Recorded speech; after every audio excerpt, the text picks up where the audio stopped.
በስመ አብ ወወልድ ወመንፈስ ቅዱስ አሐዱ አምላክ አሜን።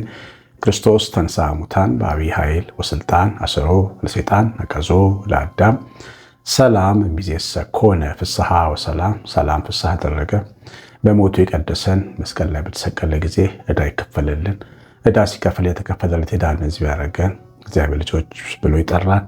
መንፈስ ቅዱስ ሀብተ ወልድ ስመ ክርስትና ሰጥቶ ያተመን ለዘላለም ርስት ባለቤቶች ያደረገን ሁላችሁ ብሩካን እንደምን ቆያችሁ? ሁሉን የሚችል አምላክ ጌታ መድኃኒት ኢየሱስ ክርስቶስ ስሙ የተወደደ የተመሰገነ ይሁን። እግዚአብሔር ቢፈቅድ ሚያዝያ 27 ቁጥር 10 መዝሙር ይወጣል። ብዙ ድንቅ መዝሙሮችን እንሰማለን። እግዚአብሔር ፈቅዶ በእግዚአብሔር ስጦታ የተሰጡልን ዝማሬዎች ይዘን እንመጣለን። ትልቅ መርሃ ግብር አዘጋጅቻለሁ። እንደ አጋጣሚ ደግሞ 20 ዓመት አንቨርሰሪያችን ነው። ከቤተሰቦች ጋር በትልቅ ጉባኤ እግዚአብሔርን የምናከብርበት መርሃ ግብር ነው። የአጋፔ ቤተሰቦች ይህን መርሃ ግብር አብራችሁን እንድትሰሩ ጠይቃለሁ። እንድትደግፉኝ ድጋፍ ፈልጋለሁ።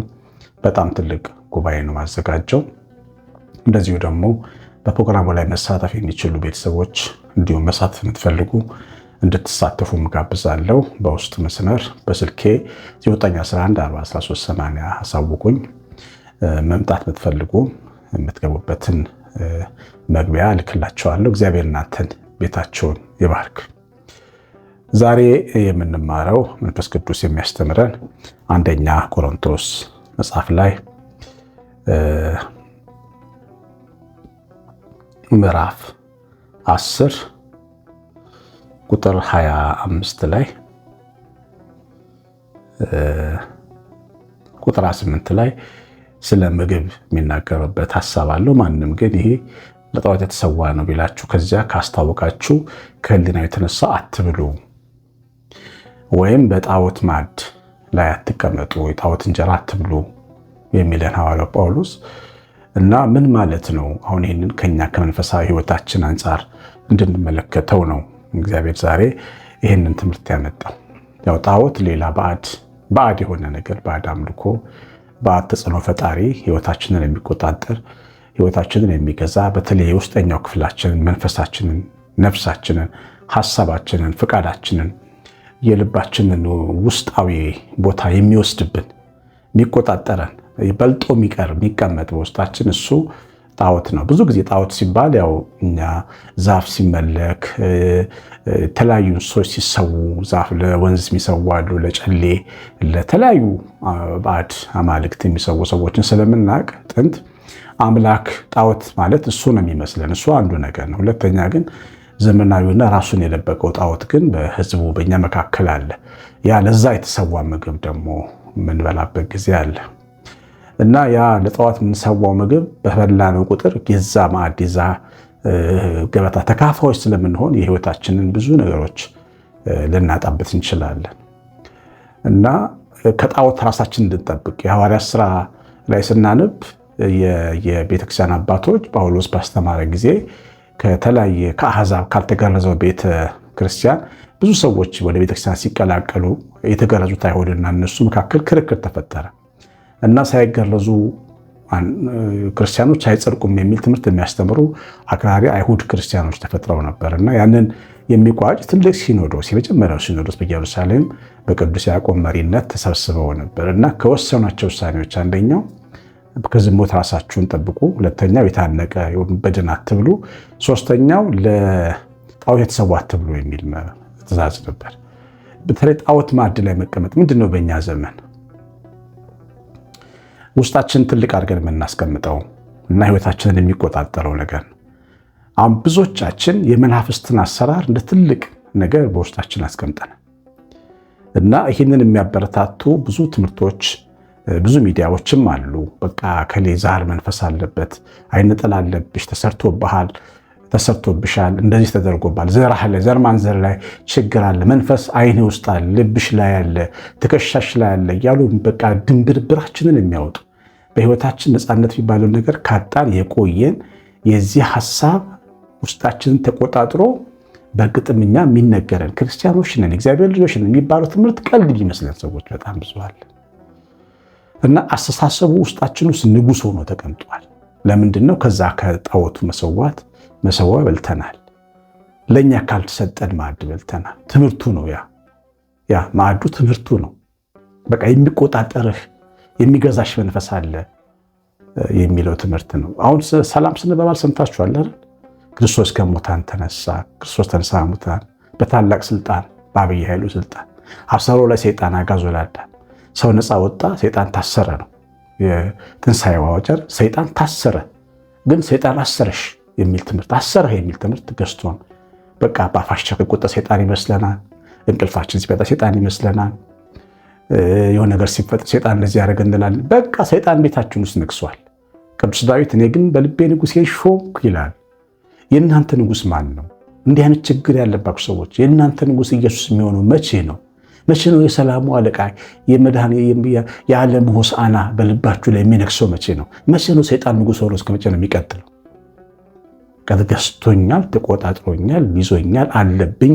መጸለይ አልችልም ስላለብኝ፣ መጾም አልችልም ስላለብኝ፣ ዘፈን ወዳለሁ ስላለብኝ የፍቃዳችንን የውሳኔያችንን ነገር ሁሉ ለሰይጣን ሰጥተን እኛ ሽባና ምንም አቅም የሌለን ሮቦት በቃ በሪሞት የሚሰራ ሮቦት እንደሆንን አድርገን አስበን የምንኖር በጣም ሰዎች አሉ። ይህ አመለካከታችን ከባድ ጣዖት አምልኮ መሆኑን ማወቅ ያስፈልጋል። የእግዚአብሔርን ኃይል የማያምን የእግዚአብሔር ቃል ቅዱስ ዳዊት የአምልኮ መልክ አለን እኛ አለን አይደል? ኃይሉ ብዙ ሲሆን ጠላቶች ዋሹብኝ ይላል ቅዱስ ዳዊት። እንደገና ጳውሎስ የአምልኮ መልክ አላቸው፣ ኃይሉን ግን ክደዋል። አምላክ አለን ይላሉ፣ አሐዱ አብ ቅዱስ ሲባል በአማን አብ ቅዱስ ይላሉ። ቤተክርስቲያን ይሄዳሉ፣ በጾም ሰዓት ይጾማሉ፣ ስግደት ሲሰግዱ ይሰግዳሉ። ኃይሉን ግን ክደውታል። ኃይሉን የሚያምኑት የሰይጣንን ኃይል ነው፣ የመናፍስቱን ኃይል ነው የሚያምኑት። እንደዚህ አይነት ሰዎች ሆኖ መኖር ሊበቃን ይገባል። ነፃ ልንወጣ ወጥመድ ሊሰበርልን ይገባል። እግዚአብሔር ልጆች ይሄ ከባዱ ነገር ነው። ሌላው በደልን ማሰብ የሰው በደል ይቅር ማለት እንዳለብን ጌታ አስተምሮናል።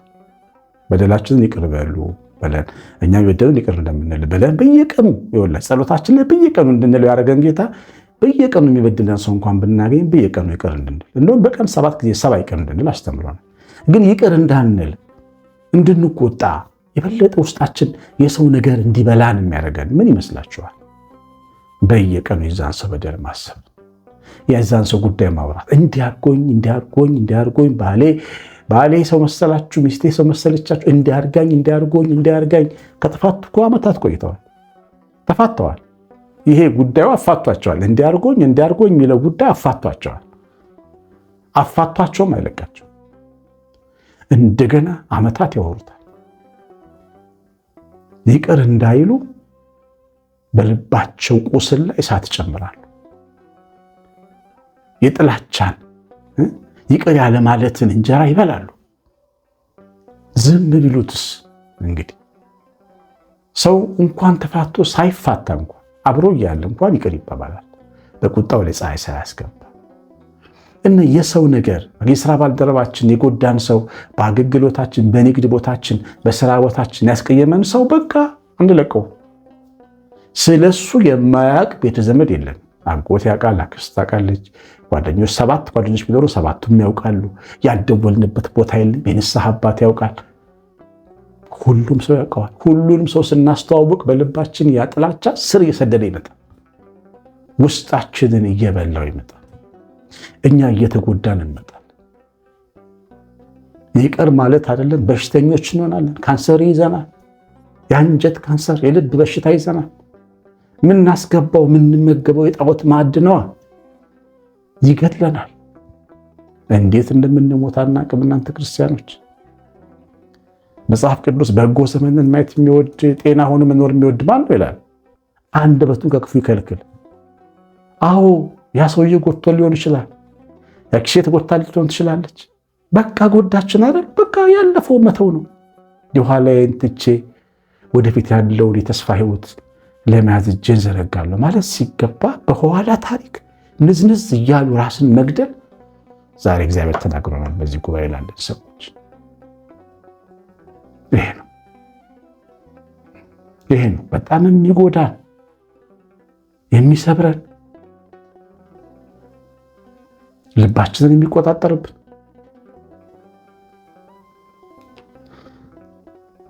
ሌላው ይሄ የትናንታችንን ችግሩን አንዳንዴ የጎዳን ሰው አለ። ችግር ደግሞ ማንለው ታስሬ አቤት የበላሁት ፍዳ ያየሁት መከራ፣ አቤት በስደት የቀን የደረሰብኝ ነገር፣ አቤት ግብፅ ሀገር የነበረውን የባርነት ታሪክ እያወሩ መሻገራቸውን የሚረሱ ሰዎች አሉ።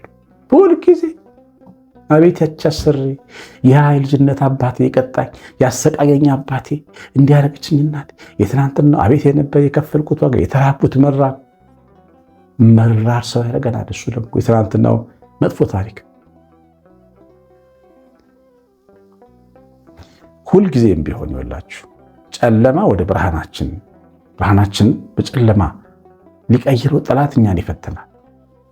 ልባችን ደግሞ ይህንን መከላከል ካልቻለ እንጎዳለን። ሁሉን ነገር ይብን የተጠቀሙበትን ዕቃ እንኳን የማይጥሉ አሉ። ኮተት ቤታቸው የሞላ የተሰበረም ነገር አዲሱን በረከት መቀበል የማያው በረከቱ ሲጨመር ከአሮጌው ጋር ነው። እግዚአብሔር ቃል ምን እንደሚል ታውቃላችሁ? አዲስ ወይን ጠጅ በአሮጌ አቁፋዳ ሊሆን አይችልም ይላል። እግዚአብሔር አዲሱን ነገር እንዳይሰጠን አሮጌ ነው የኛ ልብ። በአዲስ በረከት እንዳይባረከን እኛ ገና የትናንትናው ረሃባችን ነው የምናወራው። አቤት ያየሁት መከራ፣ አቤት ያየሁት እናንተን ያሳደግኩት አፈር በልቼ ነው። በየቀኑ ከቤታችን አፈር ላይወጣ ይችላል። እግዚአብሔር ልጆች፣ እናቶችና አባቶች እግዚአብሔር ስንት ነገር አላደረገልንም? ስንቱን አላሳለፈን? እግዚአብሔር ጮማ አላበላን? እግዚአብሔር ንጹህ አላጠጣንም? ወይን አላጠጣንም? አፈር ብቻ ነው የበላን በዘመናችን? እግዚአብሔር ቤት አሰራልንም? ቀን አላወጣልንም? ለምንድን ድሉን ማናወራው? ለምንድን እንደነ ማርያም ከበሮ ይዘን መሻገራችንን አንዘምርም ወይ? አሻገረን አንልም ወይ? አዎ ግብፅ ግፈኛ ናት። ግብፅ መከራ ታሳያለች። ብዙ መከራ አይተናል። ትናንትና ህይወታችን ግብፅ ውስጥ ነበር።